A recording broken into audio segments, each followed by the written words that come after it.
കർത്താവായ യേശു ക്രിസ്തുവിന്റെ ക്രൂശീകരണം എന്നുള്ളത് ഒരു വലിയ വിജയമായിരുന്നു. Praise the Lord. ചില ആത്മമണ്ഡലത്തിൽ വ്യാപരിച്ചു നിൽക്കുന്ന അദൃശ്യ വ്യാപാര ശക്തികളെ ആയുധവർഗം വെപ്പിച്ചുകൊണ്ട് ക്രൂശിന്മേൽ യേശു കർത്താവ് ജയോത്സവം കൊണ്ടാടുവാനിടയായി. ഹല്ലേലൂയ.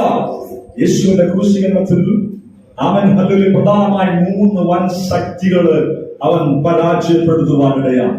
ഹല്ലേലൂയ. എന്റെ പകൽക്കാലം നമ്മൾ അതിനെ പറ്റിയാണ് ചിന്തിക്കുവാനായിട്ട് പോകുന്നത്. Praise the Lord. ക്രൂശ് മരണം ഒരു പരാജയമായിരുന്നില്ല, അതൊരു വിജയമായിരുന്നു. ഹല്ലേലൂയ.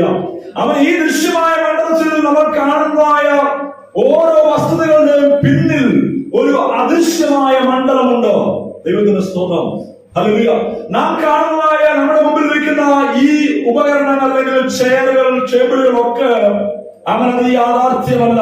അതിന്റെ യാഥാർത്ഥ്യം, റിയാലിറ്റി എന്ന് പറയുന്നത്